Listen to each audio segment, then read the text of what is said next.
आज का एपिसोड खास है। खास इसलिए कि हमारे एक श्रोता ने एक रिक्वेस्ट की कि मैं फ्रांस काफ्का की और कहानियां रिकॉर्ड करूं उनके लिए। वैसे तो सभी कहानियां खास होती हैं, लेकिन उन्हें चुनती हूं मैं अपनी मर्जी से, अपनी पसंद के लेखक या उनका स्टाइल या प्लॉट जो मुझे पसंद है।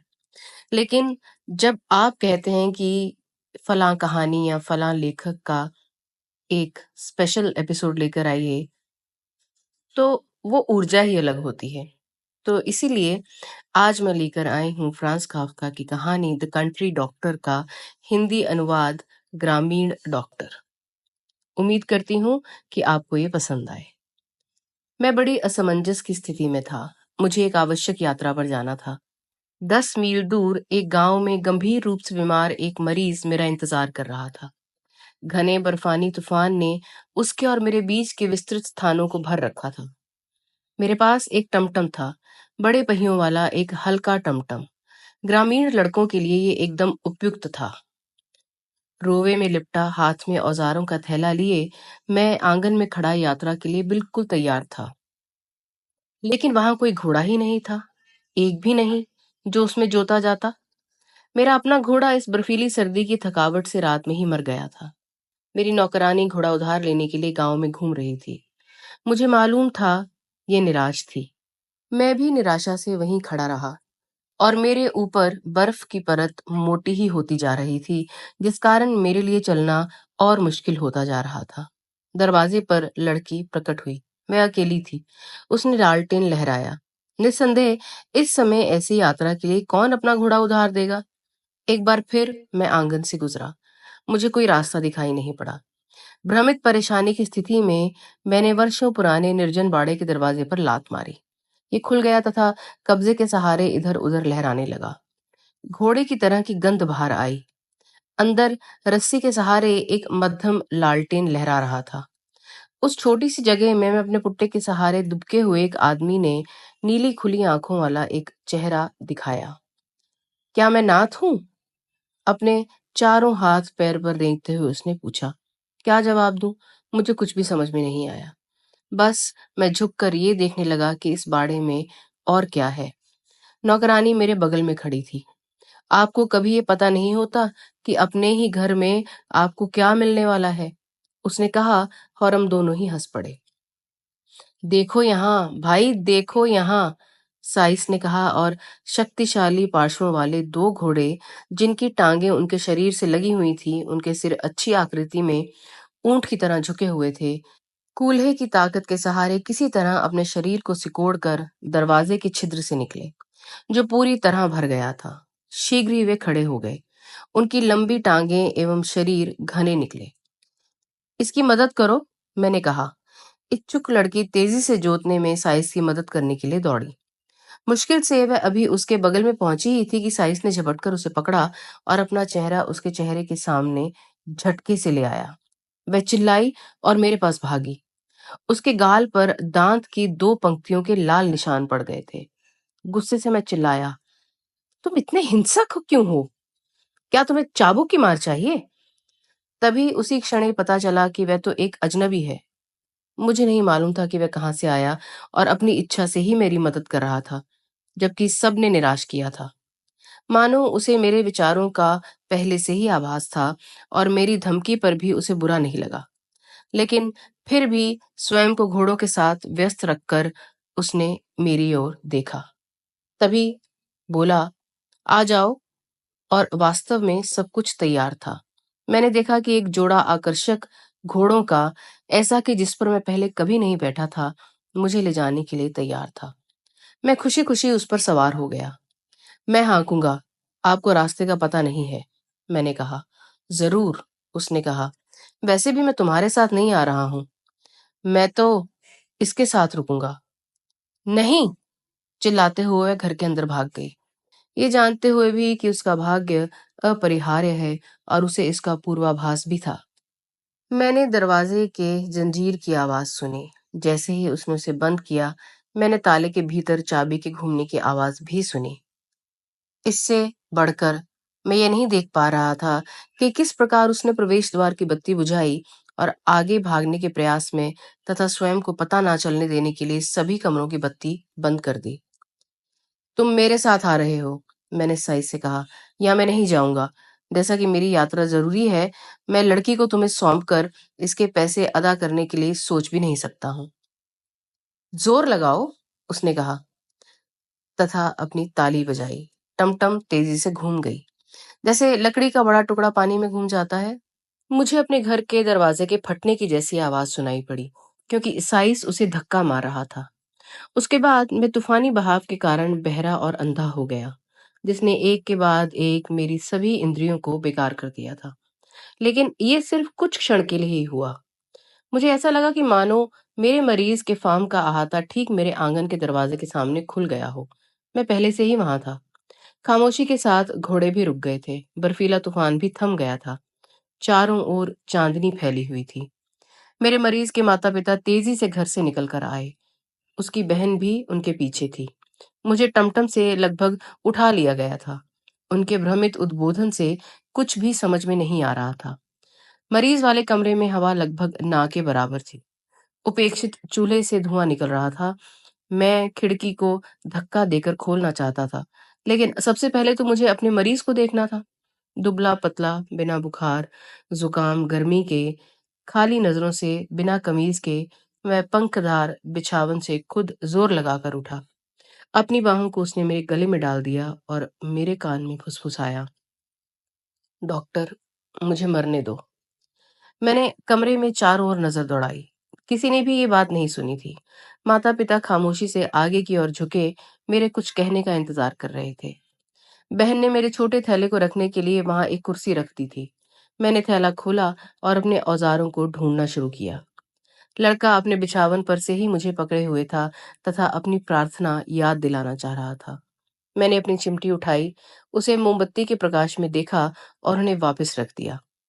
हाँ, मैंने निंदात्मक ढंग से सोचा, उस तरह के मामलों में ईश्वर मददगार होते हैं। खोए हुए घोड़े को भेजते हैं, आवश्यक होने के कारण उसे दूसरे से जोड़ते हैं तथा सभी कुछ व्यवस्थित करने के लिए साइस भी भेज देते हैं। और अब मुझे एक बार फिर रोज की याद आ रही थी। मैं क्या कर सकता था? मैं कैसे उसे बचा सकता था? मैं किस प्रकार उस साइस के पास से ही उसे निकालकर 10 मील दूर ला सकता था? वह भी घोड़ों के ऐसे दल के साथ जिन्हें मैं नियंत्रित भी नहीं कर सकता। अब इन घोड़ों ने किसी तरह जीन भी ढीला कर लिया है। बाहर से ही धकेलकर खिड़की खोल दी है। मुझे नहीं मालूम ये सब कैसे हुआ। प्रत्येक घोड़े ने अपना सिर खिड़की पर मारा तथा परिवार के अचंभित शोर से अविचलित चुपचाप खड़े होकर मरीज को देख रहे हैं। मैंने सोचा, इससे तो अच्छा है कि तुरंत वापस चला जाऊं, मानो घोड़े मुझे वापस जाने का आग्रह कर रहे हों। फिर भी मैंने मरीज की बहन को यह अनुमति दी कि वह मुझसे मेरा रोमेदार कोट ले जाए, क्योंकि उसने शायद ये कल्पना कर ली थी कि मैं उसकी गर्मी से परेशान हो रहा हूँ।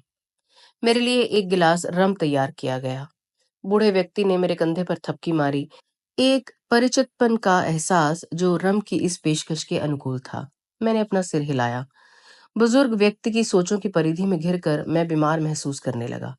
यही एकमात्र कारण था जिसकी वजह से मैंने रम पीने से मना कर दिया। माँ बिस्तर के बगल में खड़ी मुझे पीने के लिए फुसला रही थी। मैं मान गया और एक घोड़ा छत की ओर देखकर जोर से हिनहिनाया। मैंने अपना सिर लड़के के सीने पर रख दिया, जो मेरी भीगी दाढ़ी की वजह से कांपने लगा। जो मैं पहले से ही जानता था, मैंने उसकी पुष्टि कर दी। लड़का अब काफी बेहतर था। परिसंचरण में कुछ प्रॉब्लम थी, जो उसकी परेशान माँ द्वारा दी गई कॉफी के कारण बढ़ गई थी। लेकिन वह अब ठीक था तथा एक ही झटके से बिस्तर से उठ बैठा। मैं कोई विश्व सुधारक नहीं हूं, इसलिए मैंने उसे झूठ बोलने दिया। मैं जिला चिकित्सक था और मैंने अपना परम कार्य किया उस बिंदु तक जब ये लगभग अति बन गया। मुझे बहुत कम पैसे मिलते, फिर भी मैं गरीबों के प्रति काफी उदार एवं मददगार था। अभी मुझे ये देखना था कि रोज ठीक तो है, ना फिर हो सकता है लड़का अपने ढंग से काम करे तथा मैं भी करना चाहता था। मैं अंतिम सर्दी में वहां क्या कर रहा था? मेरा घोड़ा मर चुका था और गांव का कोई भी व्यक्ति मुझे घोड़ा उधार नहीं देना चाहता था। मुझे उस बाड़े से अपने दल को बाहर निकालना था। यदि उन्होंने घोड़े को दांव पर नहीं लगाया हो, तो वह ना तो मुझे सूअर की सवारी करनी पड़ सकती है। ये तो ऐसा ही था। तभी मैंने परिवार से सहमति प्रकट की। उन्हें इस बारे में कुछ भी मालूम नहीं था। यदि उन्हें सब कुछ पता होता, तो वह कभी भी इस पर विश्वास नहीं करते। नुस्खे लिखना तो आसान होता है, लेकिन लोगों को समझना मुश्किल होता है। ठीक है, अब मैं मेरी यात्रा का अंत होना चाहिए। एक बार फिर मुझे बिना ज़रूरत बुलाया गया था। मुझे तो इसकी आदत थी। पूरे जिले के लोगों ने मेरी रात की घंटी से मेरा जीवन परेशान कर रखा था। लेकिन मुझे इस समय रोज़ को भी छोड़ना चाहिए। छोटी लड़की जो वर्षों से मेरे घर में रहती आई थी, इसके बावजूद भी कि मैंने कभी उसकी ओर कोई ध्यान ही नहीं दिया था। ये इतना बड़ा त्याग था कि इस बारे में कुछ पूछा नहीं जा सकता था। मुझे किसी भी तरह इस विषय पर विश्लेषण करना था, ताकि उसे वापस इस परिवार में ना जाना पड़े, जो कि मुझे रोज़ को फिर वापस नहीं देने वाले थे। लेकिन जैसे ही मैंने अपना थैला बंद किया और अपना रोवेदार कोट एक हाथ में पहना ही था, कि पूरा परिवार एक साथ खड़ा था। पिता हाथ में रम का गिलास लिए सूंघ रहा था। माँ प्रकटते मुझसे निराश खड़ी थी। लोग क्यों, क्या अपेक्षा करते हैं? मैं आंखों में आंसू लिए अपने होंठ काट रही थी। बहन खून से सना तौलिया लहरा रही थी। मैं किसी भी तरह सशर्त ये मानने के लिए तैयार था कि हो सकता है कि लड़का फिर बीमार पड़ जाए। मैं उसकी तरफ गया। उसने मुस्कुराते हुए मेरा स्वागत किया, मानो मैं उसके लिए सबसे पौष्टिक शोरबा ला रहा हूँ। आह! अब तो दोनों घोड़े एक साथ ही निना रहे थे। ये शोर, मैं मानता हूँ कि स्वर्ग द्वारा निर्देशित था, जो मेरे द्वारा इस मरीज की जांच में मदद के रूप में आने के लिए था। और इस समय मुझे पता चला कि वह बच्चा वास्तव में बीमार था। उसकी दाईं ओर नितंब पर मेरी हथेली के आकार का खुला घाव था, जो गुलाब की तरह लाल था, जिसमें अनेक रंग थे। गहराई में गहरा, किनारे पर हल्का, हल्का दानेदार, जिसमें खून के अनियमित थक्के होते हैं। इस तरह से खुला, मानो दिन की रोशनी में धरातल का खाना। दूर से वह ऐसा ही दिखता था, लेकिन निकट से जांच करने से कुछ और जटिलताएं दिखीं। मैं सीटी की सी धीमी आवाज के रूप में अपना आश्चर्य व्यक्त करने से अपने आप को रोक नहीं पाया।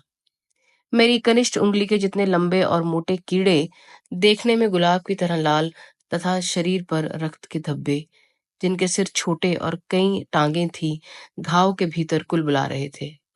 बेचारा लड़का, मेरी मदद से परे। मैंने तुम्हारा बड़ा घाव देख लिया है। तुम्हारे पार्श्व में ये घाव तुम्हें बर्बाद कर रहा है। परिवार खुश था। उन्होंने मुझे स्वयं में व्यस्त देखा। बहन ने माँ को कहा, माँ ने पिता को कहा। पिता ने आने वाले मेहमानों को बताया, जो चांदनी में खुले दरवाजे से अपने पैर के अंगूठे के सहारे चलते हुए तथा अपनी बाजुएं फैलाकर अपना संतुलन बनाते अंदर आ रहे थे। क्या आप मुझे बचा लेंगे? सिसकते हुए बच्चे ने मुझसे पूछा, जिसके घाव के भीतर के जीवन के बारे में कुछ भी मालूम नहीं था। मेरे जिले में इस तरह के लोग हैं, डॉक्टर से हमेशा असंभव की अपेक्षा करने वाले। उनका प्राचीन विश्वास खो गया है। पादरी घर पर बैठता है, एक एक करके अपने पूजा परिधान उतारता जाता है, लेकिन डॉक्टर से अपने दयालु शल्य चिकित्सक के हाथ के साथ सर्वशक्तिमान होने की अपेक्षा की जाती है। ठीक है, इससे उन्हें खुशी मिलती है। मैंने भी उन्हें अपनी सेवा की पेशकश नहीं की है। यदि पवित्र कारणों से वे मेरा दुरुपयोग करते हैं, तो मैं अपने साथ होने दूंगा। और अच्छा, मैं क्या चाहता हूँ? पुराना ग्रामीण डॉक्टर जो हूँ, अपनी नौकरानी से वंचित।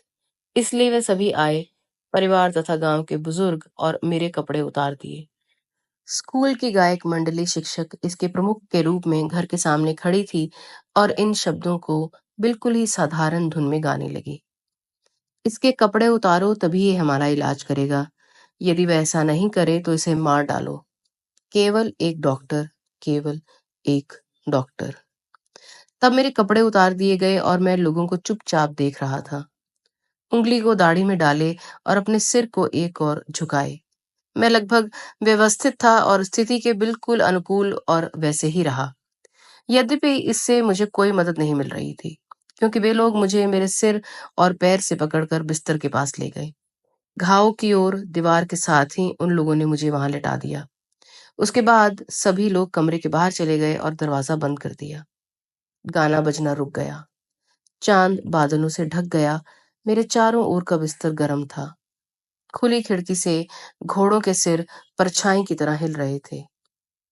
क्या आप जानते हैं, मेरे कान में एक आवाज़ आई, मुझे आप में बहुत कम विश्वास है।